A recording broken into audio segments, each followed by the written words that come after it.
It protects your heart. It protects your bones. It lowers your risk of dying from cancer. And for 20 years, women were told not to take it.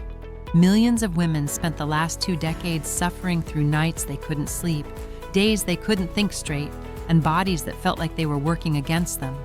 Hot flashes that came out of nowhere, a mood that no longer felt like their own, bone-deep exhaustion, and a fog sitting behind their eyes that simply wouldn't lift. And through all of it, they were told, this is just menopause. This is just getting older. This is just something you endure. That was a lie. Not a malicious one, but a lie that cost millions of women years of their lives, their health, and their quality of life.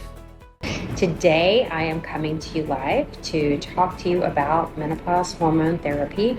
This is one of the most common questions that I get, and one of the most misunderstood and confused topics out there in medicine. There was a treatment. There has always been a treatment. And today, we are going to talk about what it is, what it does for your body, and why the conversation with your doctor about it may be one of the most important ones of your life. When doctors talk about hormone replacement therapy in the context of perimenopause and menopause, the hormone they are primarily talking about is estrogen. Your body makes 3 types. Estradiol, produced by your ovaries throughout your reproductive years, is by far the most important. It is the most powerful, the most bioactive, and the one that declines as your ovaries begin to wind down. Estriol is a pregnancy hormone made by the placenta and is irrelevant outside of that context. Estrone is produced in fat tissue and is far less biologically active. Having high levels of it does not produce the same protective effects in the body as estradiol. The main hormone we are talking about is estrogen. Now, in our body, we have 3 types of estrogen that tend to float around. When a doctor prescribes HRT, they are prescribing estradiol, or a carefully chosen synthetic equivalent. The goal is to replace what the ovaries have stopped producing and restore the hormone your body has depended on for decades. If you still have a uterus, estrogen is never prescribed alone. Estrogen stimulates the uterine lining, so a progestogen is always added alongside it to protect against overgrowth. That progestogen can be body-identical progesterone, the natural form, or a synthetic progestin. If you have had a hysterectomy, estrogen alone is typically all you need. That is the entire foundation of this conversation. So why has something so beneficial been so feared? It traces back to one study and the Women's Health Initiative published in 2002. The headlines were immediate. HRT causes breast cancer. Stop taking it now. And women did, by the millions. Doctors stopped prescribing it. A generation of women who needed this conversation never got to have it. I mean, the benefits far outweigh the risks of being on hormone replacement therapy. So all the gobbly bullshit about breast cancer and all that has gone out the window. And a woman is much more likely to have a healthy, productive life. But here is what those headlines buried. The women in that study were older, average age 63, well past the menopause transition. The estrogen used was Perimenopause, derived from pregnant horse urine, not the body-identical estradiol prescribed today. And the progestin was a synthetic form now clearly shown to carry risks that natural progesterone does not. It was the wrong drug, in the wrong women, at the wrong stage of life. And yet the conclusions were applied universally, to every woman, at every age, with every formulation, as though none of those distinctions mattered. That study has since been almost entirely reevaluated. The risks were reworked, the conclusions were revised, and the North American Menopause Society's 2022 position statement said it plainly. For most women under 60, without an absolute contraindication, the benefits of HRT far outweigh the risks. That is not a fringe opinion. It is the current consensus of the leading menopause authority in North America. What does HRT actually look like in practice? There are more choices than most women ever realize, and the right one depends on your individual health history, your lifestyle, and your specific risk profile. No single form is best for everyone. Estrogen can be taken as a daily pill, applied as a twice-weekly patch, rubbed in as a daily gel, or used as a cream. From a pure efficacy standpoint, all of these delivery methods are equivalent. No study has shown that anyone works better than another at relieving menopause symptoms. The meaningful difference between them is risk. Anything taken orally travels through the liver before entering the bloodstream. This first-pass processing can slightly elevate clotting factors. For most women, this is not a meaningful concern, but for those with a personal or family history of blood clots, it matters. Patches, gels, and creams bypass the liver entirely, absorbing directly through the skin, which brings that clotting risk down to nearly nothing.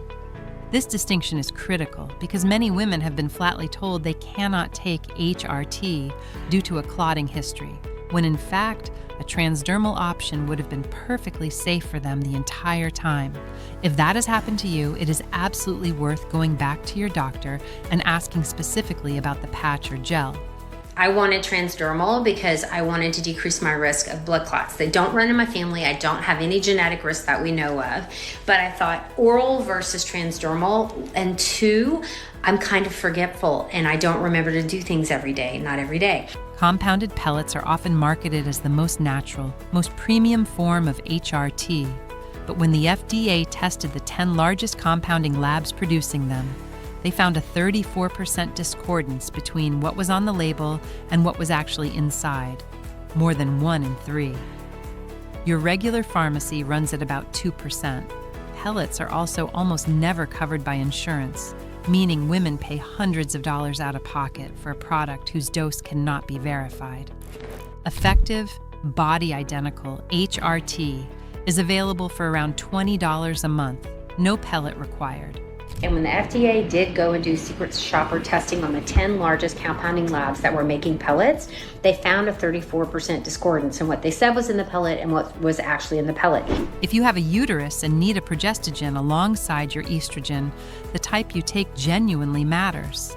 Synthetic progestins, used in the original WHI study, carry a slightly elevated breast cancer risk when taken long-term. Body-identical progesterone, the natural form your ovaries once produced, does not carry the same risk profile.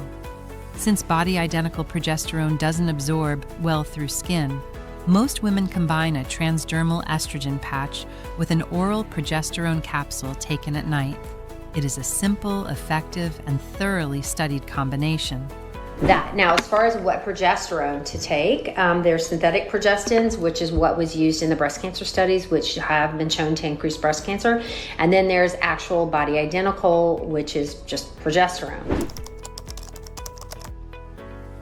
Here's what most women are never told in a doctor's office: the full documented picture of what estrogen replacement actually does for the body. HRT decreases all-cause mortality. Women on it are statistically less likely to die from any cause than women who are not. It reduces the risk of dying from heart disease, the #1 killer of women. It is broadly protective against cancer overall. It cuts the risk of osteoporotic fractures, the hip fractures and spinal compressions that rob older women of their independence. It lowers the risk of type 2 diabetes, reduces visceral fat accumulation, and decreases all-cause chronic disease risk across the board. It does not do anything for heart disease or colon cancer or bone density or any of the things that are so helpful that we get from taking estrogen. And on breast cancer, the question every woman carries into this conversation: estrogen alone, in women who have had a hysterectomy, shows no increased risk. In some studies, it has shown a protective effect. Combined estrogen and progestogen carries a very slight elevated risk after 7+ years, approximately 1 additional case per 1,000 women, comparable to drinking a glass of wine every night, and the number that rarely gets mentioned: the overall cancer mortality rate is lower in women on HRT than in women who are not. The protection across the rest of the body more than accounts for that marginal risk. Estrogen alone, there's no cancer risk increase for breast cancer. Estrogen and progesterone, there is a very slight increased risk when taken longer than 7 years. That is the complete picture. not the headline from 2002, the complete current evidence-based picture. One of the most damaging myths around HRT is that you have to wait. Wait until your periods have fully stopped. Wait for a blood test to confirm menopause. Wait until your symptoms are bad enough that a doctor will finally take you seriously. None of that is medically accurate. Perimenopause can begin 7 to 10 years before your final period. Symptoms, disrupted sleep, mood instability, hot flashes, brain fog, joint pain, weight shifts, can start in your late 30s or early 40s. And treatment can begin then too. There is no blood test required to qualify. Doctors treat based on symptoms, not lab numbers. If you start hormone replacement therapy early, in early menopause, your risk of developing Alzheimer's and dementia is lower. If you start later, once the symptoms have already started, it can actually make it worse. Timing matters especially for two outcomes: for cardiovascular protection and for brain health, specifically reducing the risk of Alzheimer's and dementia. Starting HRT during the perimenopause window provides the greatest benefit.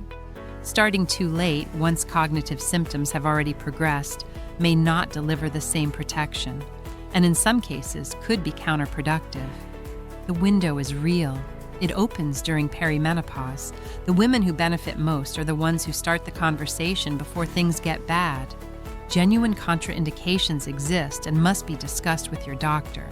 Active liver disease, active cardiovascular disease, active or estrogen receptor positive breast cancer, and active dementia in women over 60. But high blood pressure is not a contraindication. A clotting history is not automatically disqualifying. Transdermal removes that risk entirely, and migraines are a contraindication to the combined oral contraceptive pill, not to HRT. These two medications are routinely confused, and women are being turned away from treatment they could safely receive. So hypertension is not a contraindication and blood clots, not necessarily, because we have transdermal options which do not increase your clotting factors. You were not meant to white knuckle your way through menopause.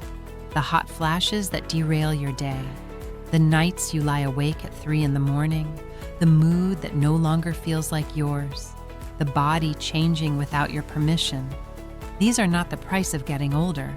They are symptoms of estrogen deficiency. And estrogen deficiency is treatable. And we were terrified. Turns out that study's almost been completely debunked. All of the risks have been completely reworked, and we have a whole generation of women who have suffered needlessly through perimenopause and menopause, and a whole generation of physicians who've just stopped learning. A generation of women was told to fear the very treatment that could have protected their hearts, their bones, their brains, and their quality of life. That chapter is closing. The 2022 North American Menopause Society statement is clear. For most women under 60, the benefits of HRT outweigh the risks. The evidence is settled. The decision belongs to you. Find a menopause-literate doctor. Go in with this information and have the conversation you have always deserved. If this resonated with you, tell me about your experiences in the comments and share the video with a woman in your life who needs to hear it.